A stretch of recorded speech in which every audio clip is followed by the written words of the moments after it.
I watched my sister Melissa apply my favorite lip gloss in the mirror, her fingers trembling slightly as she smoothed it over her lips. She didn't know I was standing in the doorway. She didn't know that I remembered this exact moment from my previous life. The moment she stole my college acceptance letter from the mail and burned it in the fireplace while wearing my makeup. In my first life, I had been 23 when I died. Pneumonia, the doctors said, but I knew better. My immune system had been destroyed by years of malnutrition because Mom always served Melissa double portions while I got scraps. I died in a county hospital bed, alone, while my family celebrated Melissa's engagement to the man who should have been mine. But somehow, impossibly, I woke up at 16 again, 5 years before my death, with every single memory intact. And this time, I wasn't going to be anyone's victim. The lip gloss incident was small, petty even, but it represented everything wrong with my family. Melissa took whatever she wanted from me: clothes, makeup, opportunities, dreams. And our parents not only allowed it, they encouraged it. Share with your sister, Mom would say, even as Melissa paraded around in the dress I'd saved 3 months to buy. Don't be selfish, Dad would add when I protested that Melissa had taken the birthday money Grandma sent me. Melissa was the golden child. Beautiful, charming, talented, or so everyone thought. The truth was that Melissa was a mediocre student who cheated off my homework, a passable singer who lip-synced to my voice recordings, and a natural beauty who rated my skincare routine every night. Everything she had, she'd stolen from me. In my previous life, I'd let it happen. I'd been the good daughter, the understanding sister, the one who swallowed her anger and tried to keep the peace. And where had it gotten me? Dead at 23, unmourned and forgotten. Not this time. I cleared my throat and Melissa jumped, nearly dropping the lip gloss. Jesus, Iris, you scared me. That's mine, I said calmly, pointing at the tube in her hand. She rolled her eyes. Oh my God, don't be such a baby. It's just lip gloss. Put it back. Or what? She smirked, that familiar condescending smile that used to make my stomach drop. You'll tell Mom, she'll just say I can borrow it. In my old life, this was where I would have given up, swallowed my anger, let her win. But I had 5 years of memories that Melissa didn't have. I knew exactly what she was planning to do: steal my SAT prep materials, copy my college essay, and ultimately take my spot at Northwestern University. I smiled at her, a cold smile that made her step back slightly. Keep it, I said. Consider it a gift. Her eyes narrowed with suspicion. I never gave her anything willingly, but greed won out over caution. It always did with Melissa. Fine, thanks, I guess. I walked away, already planning my next move.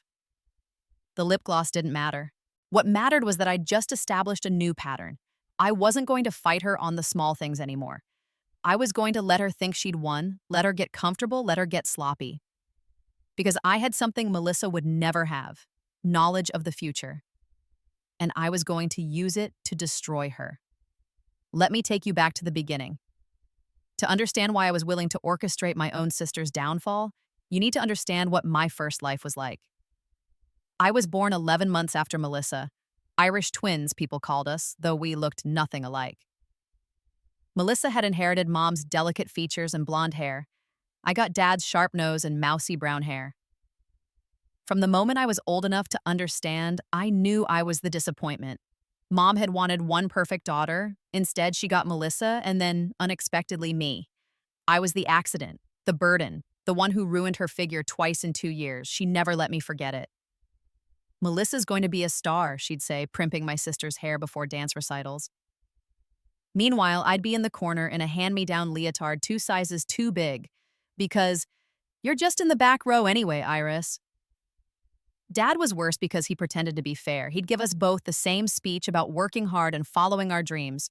But when it came time to pay for things, Melissa got piano lessons and I got a library card. Melissa got a car for her 16th birthday and I got a bus pass. Melissa got a sweet 16 party with 200 guests and I got taken to Olive Garden with the family. We can't afford both, Dad would say, as if that explained why it was always Melissa who got everything and me who got nothing. The abuse wasn't always financial. Mom had a tongue like a whip, and she used it on me constantly. I was too fat, too thin, too ugly, too awkward, too stupid, too smart. I could never win. She'd criticize everything from my posture to my breathing, often in front of Melissa, who'd laugh along. "At least I don't have to worry about boys with you," Mom said once when I was 14. "Melissa's the pretty one, you're the smart one, that's just how it is." Except I wasn't allowed to be the smart one either. When I brought home straight A's, it was expected. When Melissa scraped by with B's and C's, it was a triumph worthy of celebration. And when I discovered that Melissa had been copying my homework for years, Mom's response was, "Well, you should help your sister. Family helps family." The worst part wasn't the neglect or the favoritism, it was the gaslighting.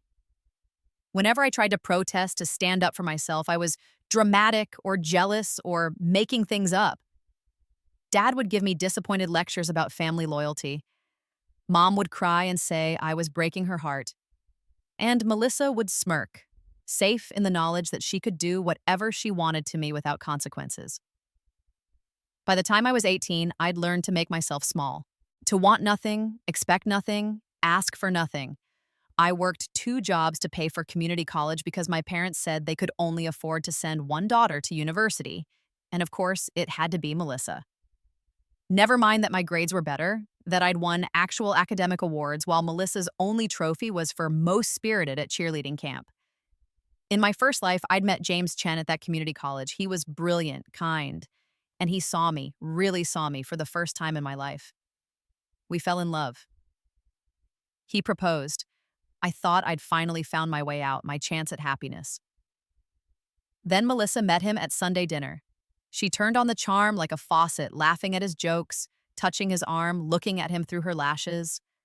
James was kind to her because that's who he was, kind to everyone. But Melissa saw an opportunity. She started showing up at the coffee shop where we studied, started calling him for help with her classes, started posting photos of them together on social media with captions like, "study buddies." I tried to tell James what she was doing. He thought I was being paranoid. "She's your sister," he said. "She's just trying to be friends with me because she cares about you." 3 months later, he broke up with me. 6 months after that, he and Melissa were engaged. Mom said it was meant to be. Dad said I should be happy for them, and I, broken and defeated, said nothing at all. I got sick shortly after their engagement party. Just a cold at first, but it never went away. I was tired all the time, couldn't keep food down, kept getting infections. By the time the doctors realized something was seriously wrong, my immune system was shot. Years of poor nutrition, constant stress, and untreated depression had destroyed my body from the inside out. I died 3 days before their wedding. Melissa wore white. I heard she looked beautiful. That was my first life. 23 years of being second best, of being used and discarded, of being slowly erased by the people who were supposed to love me. But death wasn't the end. Somehow, and I still don't understand how, I woke up in my 16-year-old body, 7 years in the past, with every single memory of what was to come. The first few days after I woke up were disorienting. I kept expecting to wake up again, for this to be some kind of cruel dream. But it wasn't. This was real. I was really 16 again, living in my childhood bedroom with its peeling wallpaper and broken closet door that Dad had never bothered to fix. The memories of my death were hazy, dreamlike, but everything else was crystal clear. I remembered every betrayal, every stolen moment, every time I'd been pushed aside for Melissa. And I remembered the future, who would win the lottery, which stocks would boom, what natural disasters would strike. But more than that, I remembered Melissa's playbook.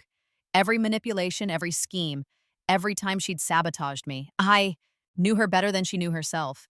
And I was going to use that knowledge to take everything from her, the way she'd taken everything from me. The first few months, I just observed. I went to school, did my homework, worked my part-time job at the bookstore. I was the same quiet, obedient Iris everyone expected. But I was watching, planning, preparing. I knew that in 3 months, Melissa would accidentally spill coffee on my college applications. I knew that in 6 months, she'd steal my recommendation letters. I knew that in a year she'd find a way to access my college fund, the small one Grandma had set up before she died, and convince Dad to let her use it for emergency dental work that she never actually needed. But I also knew things Melissa didn't. I knew that James Chen would transfer to our school district at the end of the year. I knew that the small tech stock Dad had invested grocery money in would quintuple in value in 18 months. I knew that Northwestern's admissions committee would be looking for a specific type of student next year, one that matched my profile perfectly, not Melissa's. Knowledge was power, and for the first time in my life, I had power. The lip gloss incident was my first test. In my previous life, I'd made a huge deal about it, crying to Mom, who'd dismissed me as usual. This time, I let Melissa keep it. Let her think she'd won another round. Let her think I was still the same weak little sister she could push around, but I was already 3 steps ahead. That weekend, while Melissa was out with her friends spending the money she'd guilted Dad into giving her, I went shopping. Not at the drugstore where I usually bought my makeup, but at a high-end cosmetics store in the city. I'd been saving every penny from my bookstore job, and I spent it all on one thing: a consultation with the store's makeup artist. I want to learn, I told her. Everything. How to do makeup properly, professional level.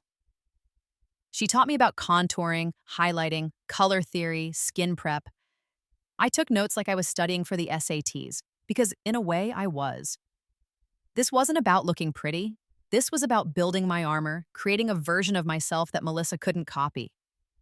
In my first life, Melissa had always been the pretty one because she put effort into her appearance while I'd been too poor and too defeated to try.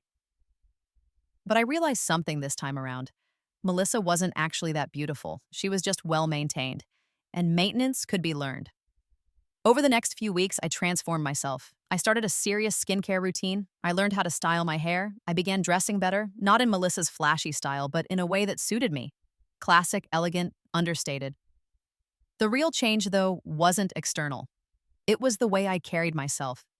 I'd spent my first life trying to be invisible, shrinking into corners, apologizing for existing. Now I stood up straight, made eye contact, spoke clearly. I wasn't loud or aggressive. I was simply present in a way I'd never been before. People noticed. At school, classmates who'd never given me a second glance started saying hello. My English teacher pulled me aside to tell me I had real talent and should consider applying to prestigious universities. Even the bookstore manager promoted me to shift lead, and Melissa hated it. She started with snide comments. "Trying a new look, Iris? That's interesting." Then backhanded compliments. "You actually look pretty today. You should make an effort more often." Then outright criticism. "That lipstick is way too dark for you. You look like you're trying too hard." I smiled and thanked her for her input, which infuriated her even more. See, Melissa's power had always come from keeping me down. As long as I was the ugly duckling, she was the swan. But now I was becoming competition, and she didn't know how to handle it. The turning point came 4 months after my rebirth, at the winter formal. In my first life, I hadn't gone to the dance. I couldn't afford a dress, and the thought of watching Melissa hold court in a gown Dad had spent $300 on while I wore a clearance rack nightmare was too depressing. So I'd stayed home and worked a double shift at the bookstore. This time, I had a plan. I'd been saving money, and I'd learned something valuable from my previous life. The rich kids at school often sold their designer dresses after wearing them once. I found a stunning midnight blue gown on a consignment site, originally $1,500, selling for $200. It fit perfectly, and it made me look like someone else entirely. Someone confident. Someone worth noticing. I didn't tell anyone I was going to the dance, I just showed up. The gym had been transformed into a winter wonderland, all white lights and fake snow. Melissa was there, of course, in a poofy pink dress that Dad had spent $400 on. She was surrounded by her usual crowd of admirers, laughing too loudly at someone's joke. Then she saw me. Her mouth literally fell open. So did several other people's. I'd spent 2 hours on my hair and makeup, and I'd nailed it. The dress hugged me in all the right places. I looked good, better than good. I looked like I belonged there. "Iris?" Melissa pushed through the crowd. "What are you doing here? Where did you get that dress?" "I bought it," I said simply. "Do you like it?" Her eyes were scanning me, trying to find a fault. The dress was too expensive. She could tell it was designer. My makeup was flawless. My hair was perfect. There was nothing for her to criticize, and it was killing her. "It's nice," she said finally, her voice tight. "Very nice. Did Mom and Dad buy it for you?" "No, I saved up. Must have been expensive." "It was worth it." I could see her mind working, trying to figure out how I could afford a dress like this. Trying to understand when her Cersei, doormat little sister, had grown a spine, trying to reclaim control of the situation. "Well," she said, her voice dripping with fake sweetness, "you look really pretty, Iris. I'm proud of you for making an effort, even if that color does wash you out a little." And there it was, the automatic put-down, the need to make herself feel superior by making me feel small. In my old life, I would have believed her, would have spent the rest of the night convinced that I looked terrible, that I'd made a fool of myself by trying. But I had knowledge she didn't. I knew that this dress, in this color, was objectively stunning on me. I'd seen the looks on people's faces when I walked in. I'd watched boys who'd never glanced my way suddenly pay attention. So I smiled at Melissa. A real smile, warm and genuine, the kind that didn't reach my eyes. "Thanks for the feedback," I said. "I'll keep that in mind." Then I walked away, leaving her standing there, confused and off balance. That was the night I realized I was going to win. The dance itself was fun, more fun than I'd had in years, across 2 lifetimes. I danced with friends I'd forgotten I had, people who'd been overshadowed by Melissa in my memories, but who were actually kind and funny. I let myself enjoy being 16 again, without the weight of knowing how it would all end. But I also kept one eye on Melissa all night. Watched her watch me. Saw her frustration growing as I laughed and smiled and had a genuinely good time while she stood with her friends, forced smile plastered on her face. After that night, things shifted. Melissa started paying attention to me in a way she never had before. She'd borrow my clothes more often, trying to copy my style. She'd ask invasive questions about my skincare routine, my diet, my exercise habits. She started following me on social media. I'd finally created accounts carefully curated to show a version of my life that was aspirational but achievable. Everything I did, she tried to copy. New hairstyle? Melissa would show up with the same cut within a week. New hobby? Melissa would suddenly be interested too. I'd started learning French on my lunch breaks, and within days, Melissa was telling everyone she was basically fluent. It was pathetic, but it was also exactly what I wanted. Because while Melissa was busy trying to be me, she was neglecting to be herself. Her grades started slipping. She'd been relying on copying my homework, but I'd started making subtle mistakes in the work I left lying around, mistakes I'd fix in the version I actually turned in. Her social life suffered because she was so focused on competing with me that she was ignoring her actual friends, and all the while, I was building. Building my grades, my resume, my future. I joined clubs Melissa had no interest in. Debate team, academic decathlon, coding club. I volunteered at places Melissa would never go. Homeless shelters, animal rescues, nursing homes. I was creating a profile that would look amazing on college applications while Melissa was just copying me, badly. But I knew from my first life that grades and activities wouldn't be enough. Melissa had always been good at turning things around at the last minute, at finding ways to sabotage me right when it mattered most. I needed something she couldn't copy, couldn't steal, couldn't touch. That's when I made the decision that would change everything. I was going to get lip fillers. I know what you're thinking. Lip fillers? That's the big revenge plan? But hear me out. Melissa had always been insecure about her thin lips. In my first life, she'd talked about getting fillers constantly but was too scared of needles to actually do it. She'd overline her lips with lip liner, use plumping glosses, try every trick in the book, but she never took the plunge. Me? I'd never cared about my lips. They were fine, average. But I knew that if I got obvious, beautiful lip fillers, the kind that looked natural but enhanced, the kind that couldn't be faked with makeup, Melissa would lose her mind. She'd want to copy me, but she'd be too scared. And that psychological gap, that one thing she wanted but couldn't have, would eat away at her. It was petty. It was calculated. It was perfect. Getting the fillers wasn't easy. I was 17 by then, which meant I needed parental consent. Mom would never agree. She'd accuse me of being vain, of wasting money, of trying to compete with Melissa. Dad wouldn't even listen. So I went to the one person who might help me, my estranged Aunt Caroline. Caroline was Dad's older sister, and she'd been cut out of the family years ago after a fight with Mom. I barely remembered her from my first life, just a vague memory of a tall woman with kind eyes at Grandma's funeral. But I remembered Dad mentioning once that she'd offered to help with my college fund and Mom had refused. I found her on social media and sent a message, told her I wanted to meet, that I needed advice. She responded within an hour. We met at a coffee shop across town. Caroline was in her 50s, elegant and successful looking. She hugged me tight when she saw me, and I realized with a shock that I couldn't remember the last time a family member had hugged me like they actually cared. "Iris," she said, pulling back to look at me. "God, you look so much like your grandmother." "How are you, sweetheart?" I'd planned to be strategic, to manipulate her into helping me. But something about her genuine warmth broke through my defenses. Before I knew it, I was crying, telling her everything. Not about the rebirth, I wasn't that stupid, but about the favoritism, the neglect, the constant feeling of being less than. Caroline listened to all of it, her face growing harder with each revelation.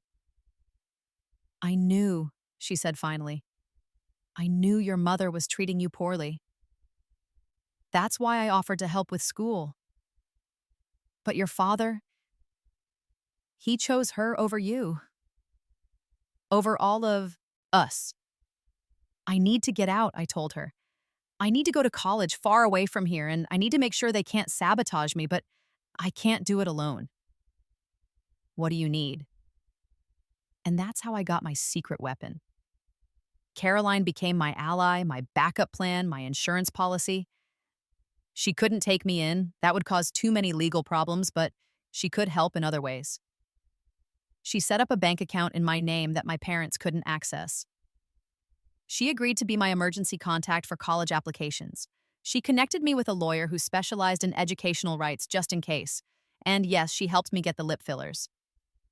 "If this is what you want," she said, "then I support you. But Iris, you know you don't need to change anything about yourself, right? You're beautiful exactly as you are." "I know, Asa," I said. And I did. This wasn't about beauty. This was about power. The procedure was quick and relatively painless.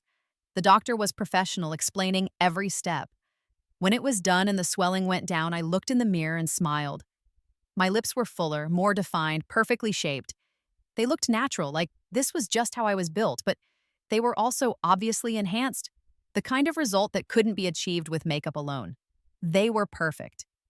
I didn't hide the fillers. I posted a selfie on Instagram with the caption, "Treated myself, yes son," and waited. The response was immediate. Friends from school commented with heart emojis and gorgeous. Acquaintances messaged me asking where I'd gotten them done.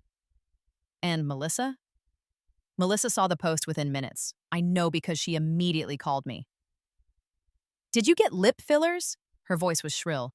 "Yeah, do you like them?" "Are you insane? You're 17. What did Mom and Dad say?" "They don't know. I paid for it myself." A pause. I could practically hear her brain working. "How much did it cost?" "Not that much." "Why, are you thinking of getting them?" Another pause. Longer this time. "No," she said finally. "I don't need them. I'm perfect the way I am." But her voice was tight, uncertain. And I knew I'd won this round. The next few days were glorious. Melissa kept staring at my lips, her eyes narrowing every time I smiled. She started overlining her own lips so aggressively that she looked like a clown, but it wasn't the same. You could tell hers were fake. Mine looked real. She asked me 3 times where I'd gotten them done. Each time I told her, gave her the doctor's name, the address, everything, made it easy for her. But Melissa didn't make an appointment because Melissa was terrified of needles. Always had been. She'd passed out getting her ears pierced. She couldn't even watch medical dramas without getting queasy. She wanted my lips, but she couldn't have them, and it was destroying her. This was when I realized something important. The best revenge wasn't just about winning. It was about making Melissa watch me win while she stood helpless to stop it. So I started doing more things she couldn't copy. I took up boxing. Melissa hated physical contact sports. I started a coding project that required actual technical skill, not just copying homework. I entered a writing contest using a style that was distinctly mine, impossible to plagiarize. And all the while, I kept getting prettier. Not because of procedures, the lip fillers were a one-time thing, but because I was genuinely happy for the first time in my life. I smiled more, laughed more, carried myself with confidence. Meanwhile, Melissa was spiraling. Her grades continued to drop because she couldn't copy my work effectively anymore. Her friends started drifting away because she was so obsessed with competing with me that she'd become boring and mean. Even mom started making comments about how Melissa needed to focus more and take things seriously. For the first time ever, I was the golden child. And I hadn't even had to try that hard. I had just stopped letting Melissa walk all over me. But I knew from my first life that this wasn't enough. Melissa was like a cockroach. She always found a way to survive, to turn things around. I needed to ensure she couldn't sabotage me when it really mattered. That meant college applications. In my first life, I'd applied to Northwestern University with a full scholarship in sight. I'd written a brilliant personal essay about overcoming adversity. I'd had perfect test scores and a strong GPA. I should have gotten in easily, but Melissa had sabotaged me. She'd stolen my recommendation letters and replaced them with fake ones that made me sound mediocre. She'd hacked my email and withdrawn my application. She'd even called the admissions office pretending to be me and said I was no longer interested. By the time I'd discovered what she'd done, it was too late. I'd ended up at community college while Melissa went to a state school on Dad's dime. This time, I was prepared. First, I established a paper trail. Every email to my teachers requesting recommendations, I CC'd Aunt Caroline. Every application submission, I took screenshots with timestamps. I set up two-factor authentication on all my accounts, with Caroline's phone as the backup so Melissa couldn't hack me. I applied to Northwestern again, but I also applied to 15 other schools using a variety of email addresses and backup systems.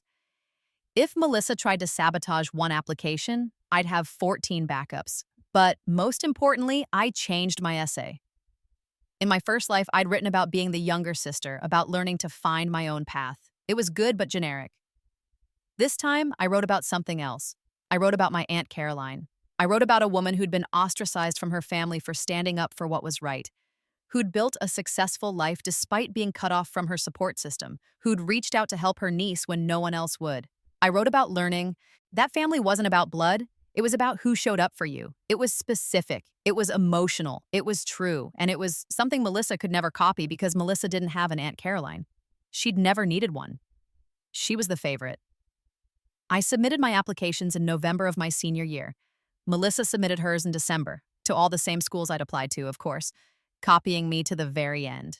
But here's what Melissa didn't know. I'd prepared for this too. Remember that tech stock I mentioned, the one Dad had invested in? In my first life, it had quintupled in value, but Dad had sold it too early, making a small profit instead of a fortune. This time, I'd convinced Aunt Caroline to buy shares when they were cheap. She'd made a massive profit, and she'd put a significant portion of it into a trust fund for my education. I didn't need my parents' money anymore. I didn't need their approval. I was financially independent. But Melissa? Melissa still needed Dad's wallet, and Dad was starting to notice that his golden child wasn't so golden anymore. Christmas that year was tense. Melissa's first semester grades had come in, and they were terrible. Not failing, but close. Mom made excuses. The professors don't like her. The classes are too hard. But Dad was looking at the numbers and doing math in his head. He'd spent $15,000 on one semester, and Melissa was barely passing. Meanwhile, I'd gotten straight A's in all AP classes. I'd won a national writing competition. I'd been named Student of the Month 3 times. The school had sent a letter home praising my academic achievements and suggesting I was a strong candidate for Ivy League schools. Dad couldn't ignore the comparison anymore. And it was eating him alive, the realization that he'd bet on the wrong daughter. Maybe you should get a tutor, he suggested to Melissa on Christmas Eve.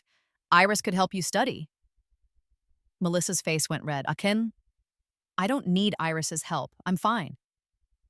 Your grades say otherwise. It's just an adjustment period. College is different from high school. Iris seems to be handling it fine. This from Mom, surprisingly. Even she was starting to see the writing on the wall. Melissa's eyes filled with tears, her go-to manipulation tactic. Why are you both being so mean to me? I'm doing my best.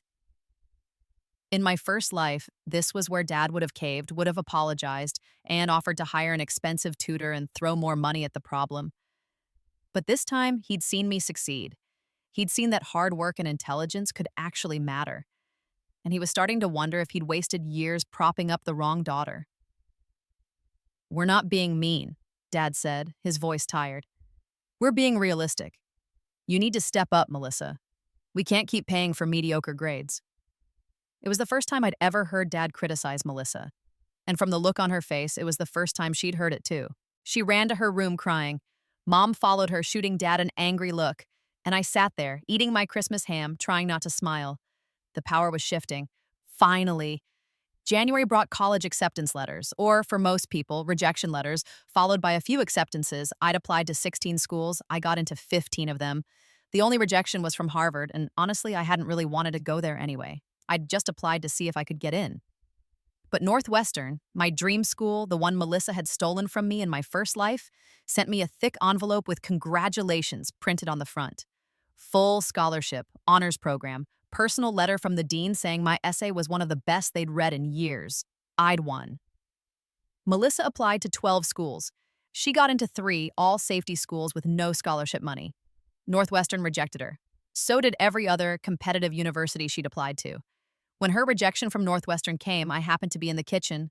I watched her open the thin envelope, saw her face crumple, heard her start to cry, and I felt nothing. No sympathy, no guilt, just cold satisfaction. I got rejected, she sobbed to Mom. Northwestern rejected me. Oh, honey, Mom cooed, wrapping her in a hug. It's their loss. You're too good for them anyway. Iris got in, Melissa said, her voice muffled against Mom's shoulder. I saw the envelope in her room. How did she get in when I didn't? Maybe they made a mistake, Mom said. Or maybe they have quotas to fill. It doesn't mean anything. But it did mean something. It meant that for once, merit had mattered more than favoritism. It meant that I was better than Melissa. Objectively, measurably better, and everyone could see it. That night, Melissa came to my room. Her eyes were red from crying, her face blotchy. She looked terrible, and I was glad. Congratulations on Northwestern, she said stiffly. Thank you. I can't believe I didn't get in. My essay was really good. I knew what essay she'd written. In my first life, she'd stolen mine. This time, she'd tried to write her own, and it had been pedestrian at best. Trite observations about finding yourself and following your dreams without any real substance. I'm sure it was fine, I said neutrally.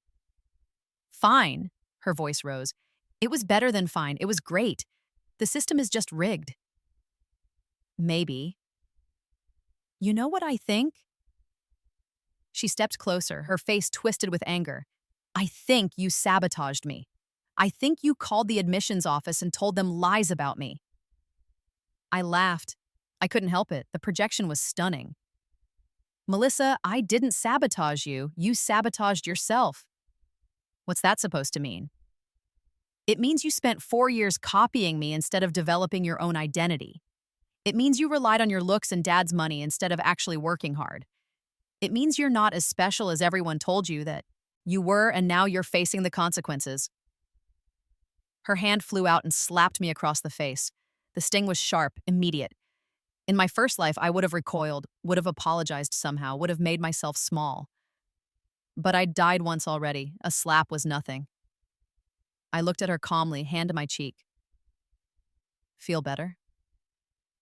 I hate you, she hissed. I have always hated you. You're pathetic and jealous, and you've been trying to steal my life since we were kids. Your life? I laughed again, harder this time. Melissa, you don't have a life. You have a collection of things you've stolen from other people. And now that you're in the real world where you actually have to earn things, you're falling apart. At least I don't need to buy myself fake lips to get attention. There it was, the thing that had been eating at her for months. You're right, I said softly. You don't need to buy them. But you want to, don't you? You want them so badly you can barely stand it, but you're too scared. Her face went pale. I'm not scared. Then why haven't you gotten them? I gave you the doctor's name. The procedure takes an hour. You have Dad's credit card. What's stopping you? She didn't answer, just stared at me with tears running down her face. You know what the difference is between us? I continued. I go after what I want, even when it's scary. You just wait for things to be handed to you. And that's why I'm going to Northwestern and you're going to community college. She slapped me again, harder this time. Then she ran out of my room, sobbing. I touched my cheek, feeling the heat from the slaps. It hurt, but it was a good hurt. A reminder that I was still here, still fighting, still winning. The next few months were glorious. I walked around school with my Northwestern acceptance like a crown. Teachers congratulated me. Friends asked for advice on their own applications. Even people who'd never spoken to me before suddenly wanted to know my secret. Meanwhile, Melissa faded into the background. She'd committed to attending the same community college I'd gone to in my first life. The irony wasn't lost on me, and she seemed to shrink more every day. Her friends graduated and moved on to their own schools. Her boyfriend broke up with her because he was going to college across the country. Even Mom and Dad seemed less interested in her, their attention finally turning to their successful daughter. But I wasn't done yet, because there was still one piece of unfinished business from my first life, James Chen. In my previous timeline, James had transferred to our district in January of senior year. We'd met in calculus, bonded over our shared love of science fiction, and fallen in love. Or at least I'd thought it was love. In retrospect, I'd been so starved for affection that I'd latched onto the first person who was kind to me. This time, I knew exactly when he'd arrive, January 15th, and I knew exactly what it would happen if I let things play out like before. Melissa would sink her claws into him and steal him away. So I made a different choice. When James Chen walked into calculus class on January 15th, I didn't introduce myself. I didn't make eye contact. I didn't give him any opening to start a conversation. Instead, I watched from a distance as he settled into school life. He was just as I remembered, smart, kind, a little awkward. He joined the robotics club and the math team. He ate lunch alone for the first week, reading science fiction novels. And Melissa, predictable as always, noticed him immediately. She'd broken up with her boyfriend by then, and she was hunting for a new one. James was perfect, smart enough to help with homework, handsome enough to show off, and knew enough not to know her reputation. I watched her make her move, sat down next to him at lunch, laughed at his jokes, touched his arm, the same routine she'd used in my first life when she'd stolen him from me. But this time, I wasn't competing for him. This time, I was just watching. And what I saw was interesting. James was polite to Melissa, but he wasn't interested. He'd answer her questions, but he didn't seek her out. He'd smile when she laughed, but it never reached his eyes. Because here's what I'd realized with the wisdom of 2 lifetimes. James Chen wasn't the love of my life. He was just a nice guy who'd shown me kindness when I was desperate for it. And Melissa hadn't stolen him from me. She'd done me a favor by revealing that he was the kind of man who could be stolen. So I let Melissa chase him. Let her waste her time and energy on a guy who would never love her back. Let her experience for once what it felt like to want something and not get it. Meanwhile, I focused on my future. I took advanced placement exams. I applied for scholarships. I deepened my relationships with real friends, people who liked me for who I was. I spent time with Aunt Caroline, learning about her career and her life and soaking up the love of someone who actually gave a damn about me. I stopped defining myself by my family's abuse. I stopped seeing myself as a victim. I was just Iris, 17 years old with a full scholarship to Northwestern and a future so bright it hurt to look at. By May, Melissa had given up on James. He'd turned her down for prom, politely but firmly, and started dating a girl from robotics club. Melissa went to prom with some guy from her community college orientation, and they left early. I went to prom with a group of friends and had the time of my life. Graduation came. I was valedictorian, another achievement Melissa had stolen in my first life by plagiarizing my speech. This time, I'd kept my draft locked in Aunt Caroline's safe until the day before. There was no way for Melissa to sabotage me. I gave a speech about resilience, about how we define ourselves not by what happens to us, but by how we respond, about the importance of surrounding yourself with people who lift you up rather than tear you down, about choosing yourself when no one else will. I didn't mention my family by name. I didn't need to. Everyone who mattered knew what I was talking about. When I finished, the applause was thunderous.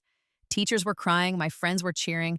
Even some parents I didn't know came up to hug me afterward, telling me I'd inspired them. My own parents were in the audience. Mom looked uncomfortable, like she knew the speech was partially about her. Dad looked proud, but also sad, like he was just realizing what he'd missed all these years. Melissa didn't attend. She said she had to work, but we all knew the truth. She couldn't stand to watch me succeed. After graduation, I moved most of my stuff to Aunt Caroline's house. I'd be staying with her for the summer, working at her company and saving money for college. I left my childhood home with one suitcase and zero regrets. "You're really leaving?" Mom asked, standing in my doorway as I packed. "I'm going to college in the fall. I thought I'd get a head start." "But you'll visit, right, on weekends?" I looked at her, this woman who'd spent 17 years making me feel worthless. "Probably not." "Iris," her voice cracked, I know I wasn't always the best mother to you, but I did my best." "No, you didn't. You chose Melissa over me every single day. You made me feel like I was worthless, like I was a burden, like I didn't matter. And now that I'm successful, now that I've achieved things on my own despite you, you want to pretend you supported me all along? That's not fair." "Fair?" I laughed bitterly. "Nothing about my childhood was fair, Mom, but I survived it. I thrived despite you. And now I'm leaving, and you don't get to take credit for any of my success." She was crying now. "Please don't hate me." "I don't hate you," I said honestly. "I just don't need you anymore." I picked up my suitcase and walked out. Didn't look back. Dad caught me in the driveway. "Iris, wait." I turned. He looked older than I remembered, more tired. "I'm sorry," he said, "for everything. I see now that I favored your sister. I didn't mean to, but I did. And I can't take that back." "No, you can't. Is there any way to make it right?" I thought about it. Thought about all the years of neglect, all the times he'd chosen Melissa over me, all the opportunities he'd denied me while giving her everything. "You could start by treating Melissa the way you treated me," I said. "Make her work for things, make her earn your respect, stop throwing money at her problems, maybe she'll grow up." "And what about us? What about our relationship?" "I don't know, Dad, maybe someday we can rebuild something. But right now I need space. I need to figure out who I am without you telling me I'm less than my sister." He nodded, tears in his eyes. "I understand. And Iris, I really am proud of you." "Thanks," I said. "But I didn't do it for you." I got in Aunt Caroline's car and we drove away. In the rearview mirror, I saw Dad standing in the driveway watching us go. Part of me felt bad for him, but most of me felt free. Summer was transformative. I worked at Aunt Caroline's marketing firm, learning about business and networking and professional life. I made real money for the first time. Not minimum wage bookstore money, but actual career money. I saved most of it, but I also treated myself. New clothes, nice dinners, a weekend trip to the beach. I got my hair done professionally, updated my wardrobe, started working out, not to look like Melissa, but to feel strong and healthy. By the time August rolled around, I looked like a completely different person from the scared, skinny girl who'd died at 23 in my first life. I looked like someone who'd won.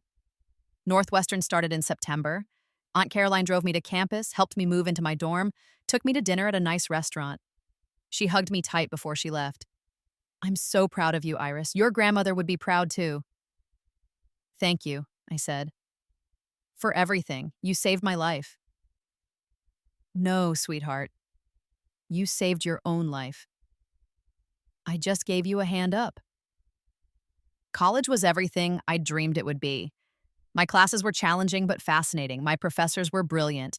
My roommate was cool, and we became fast friends. I joined clubs, made connections, explored Chicago.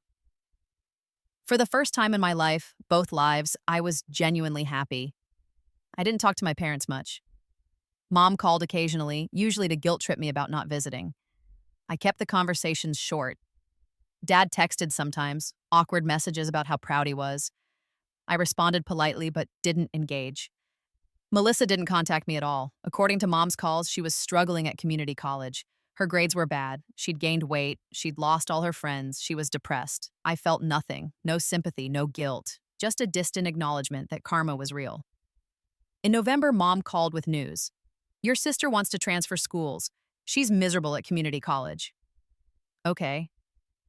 "We were thinking she could apply to Northwestern. You could help her, maybe show her around campus, introduce her to people."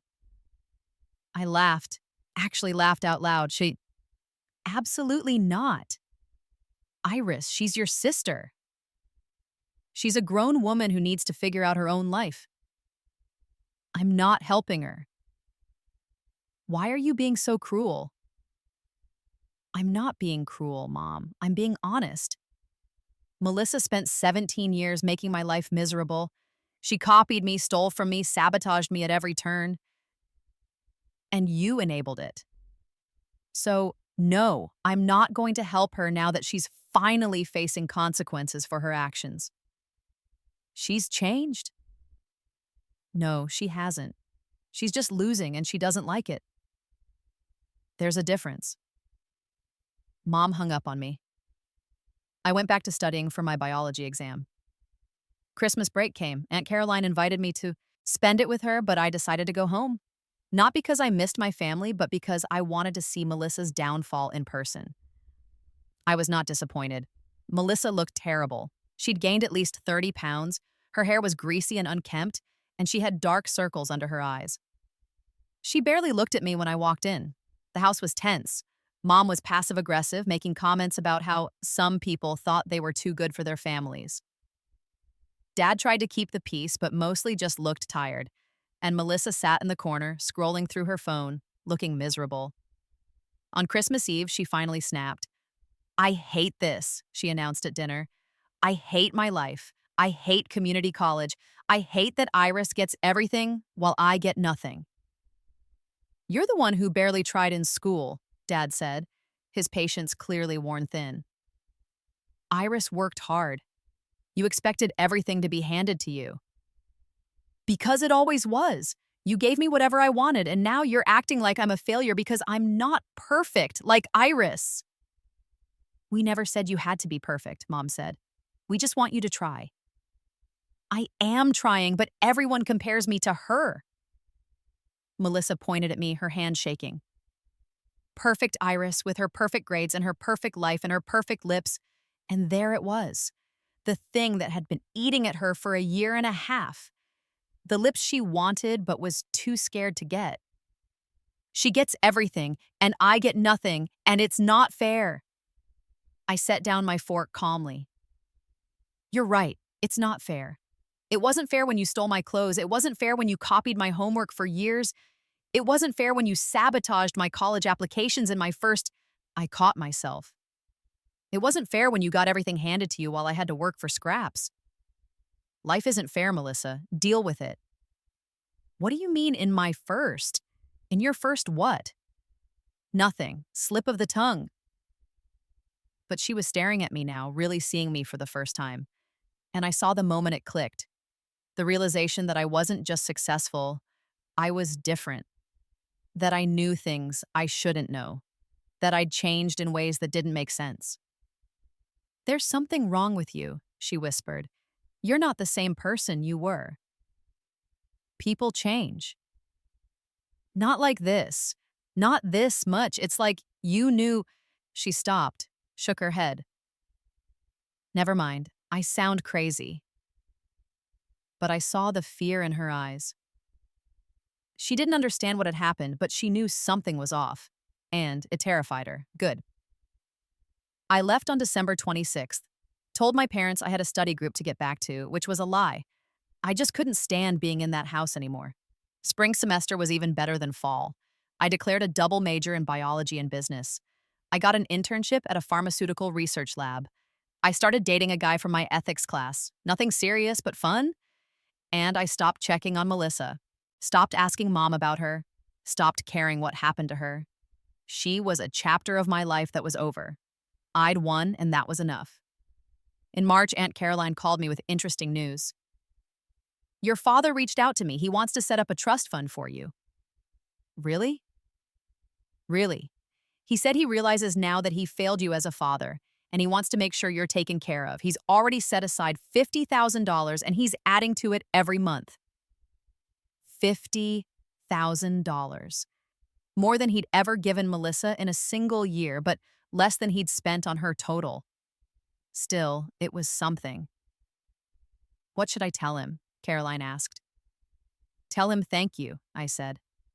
And tell him I'll consider letting him back into my life once he proves he's serious about changing. Are you really going to forgive him? I thought about it. Maybe, someday. He was weak, but he wasn't malicious like Mom. And everyone deserves a chance to do better. What about your mother? No, she made her choice. She chose Melissa. She can live with that. And Melissa herself? I was quiet for a long moment. I don't wish her harm. I just wish her exactly what she deserves. No more, no less. And that was true.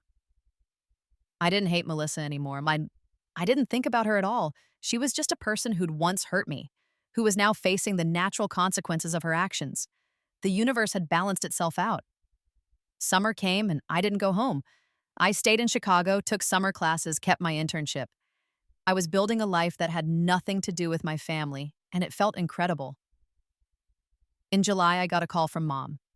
Your sister's in the hospital. My heart didn't jump with concern the way it might have once. What happened? She tried to get lip fillers. She had an allergic reaction to the anesthesia. She's stable now, but it was scary. I closed my eyes. Of course. Of course, Melissa had finally worked up the courage to copy me. And of course, it had gone wrong. Is she okay? She will be, but Iris, she keeps asking for you. Will you come see her? No. She's your sister. And she's also an adult who made her own choices. If she wants to talk to me, she can call me herself when she's out of the hospital. You're heartless, Mom spat. No, I just have boundaries. Goodbye, Mom. I hung up and went back to my biochemistry homework. Melissa did call 3 days later. Her voice was hoarse. Iris? Hi, Melissa. I'm sorry. Those 2 words after years of abuse and neglect and sabotage. 2 words that should have meant everything, but meant nothing at all. For what specifically? I asked. For everything. For being a terrible sister, for stealing from you, for making your life hell, for... Her voice broke. For being so jealous of you that I couldn't see how much I was hurting you.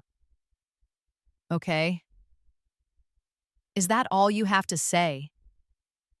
Okay? What do you want me to say, Melissa? That I forgive you? That we can start over? That we can be sisters? I don't know, maybe? I can't give you that. You spent 17 years destroying me or trying to, and yeah, I survived. I even thrive. But that doesn't mean I owe you forgiveness. I almost died, she said quietly. When I had the reaction, I thought I was going to die, and all I could think was that you'd be happy about it. I wouldn't have been happy, but I wouldn't have been devastated either. You're a stranger to me, Melissa. We share DNA, but that's it. She was crying now. I ruined everything, didn't I? My life. Our relationship. Everything. Yeah, you did. Can I ask you something?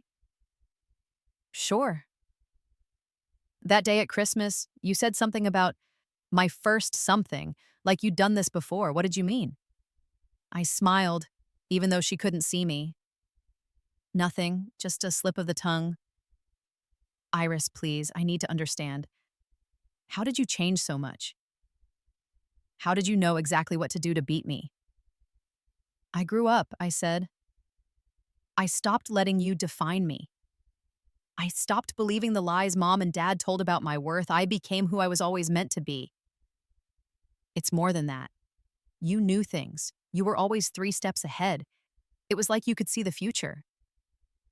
Maybe I just know you better than you know yourself. She was quiet for a long time. I really am sorry. I believe you, but sorry doesn't fix anything. You need to figure out your own life, Melissa. Stop trying to be me. Stop trying to compete with me. Just be yourself, whoever that is.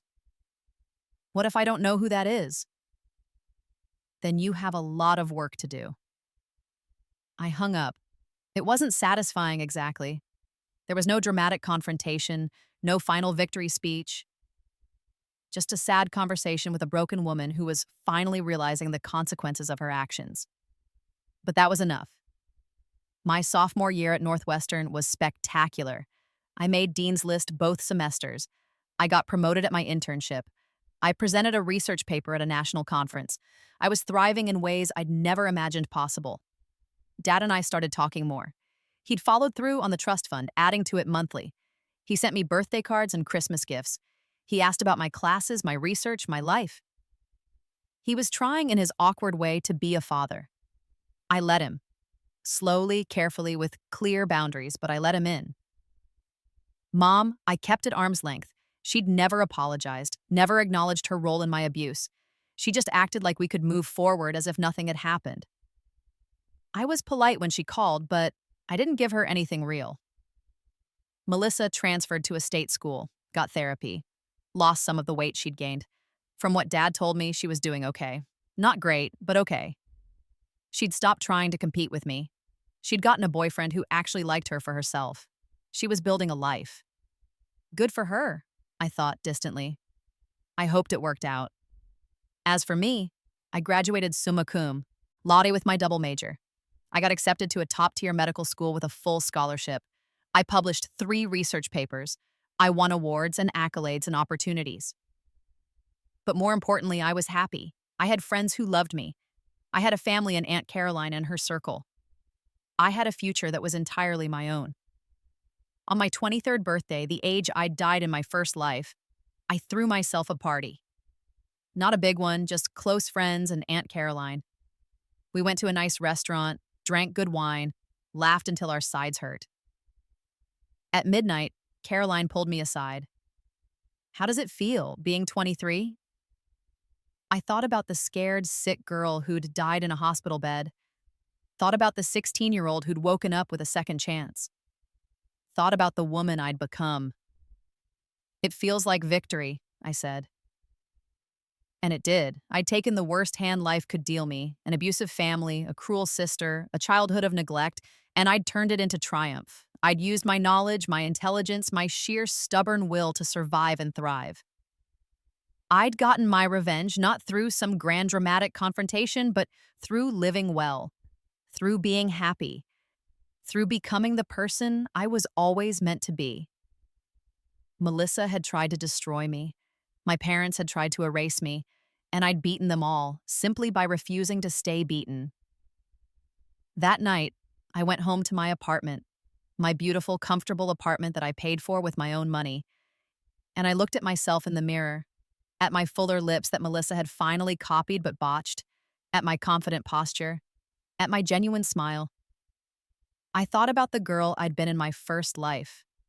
Scared, small, broken, dead at 23. And I thought about the woman I was now. Strong, successful, whole, alive at 23 and thriving. We did it, I whispered to my reflection, to the ghost of my former self. We won. And then I went to bed, knowing that tomorrow and every tomorrow after belonged entirely to me.